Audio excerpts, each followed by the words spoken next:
सरकार ने कहा कि घरेलू बाजार में सप्लाई को बढ़ावा देने के लिए कीमतों को नियंत्रण में रखने के प्रयासों के तहत 2025 तक तुअर और उड़द दाल के आयात में कोई अंकुश नहीं लगेगा। तुअर और उड़द का दाल को मुक्त श्रेणी में रखा गया, यानी इसके आयात पर कोई अंकुश नहीं रहेगा।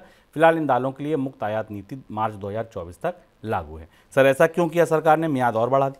हाँ, ये साल की आखिरी खबर और साल की शुरुआत की पहली खबर भी आप मान सकते हैं।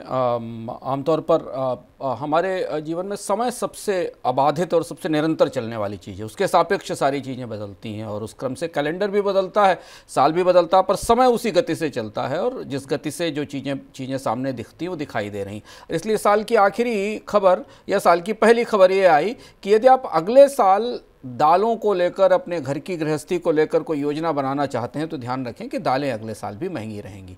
सरकार ने ये बात साल में जाते जाते ये घोषणा कर दी है कि अगले 2025 तक, 31 मार्च 2025 तक दालों के आयात पर जो ड्यूटी की रियायत है वो बनी रहेगी।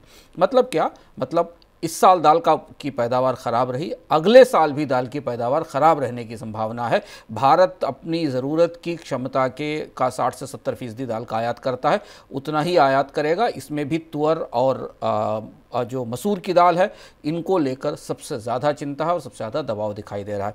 महंगाई के मोर्चे से अगले साल की शुरुआत दालों की कमी के साथ हो रही है। ये घोषणा सरकार ने इसलिए की है ताकि एडवांस में सौदे किए जा सकें, अगले साल की फसलों के हिसाब से तैयारी की जा सके और बाजार को इसके सेंटीमेंट में संदेश दिया जा सके कि दालों की आपूर्ति और दालों का आयात नहीं रुकेगा। लेकिन खाद्य महंगाई के लिए यहाँ से अगले साल की शुरुआत में ये चिंताजनक खबर है।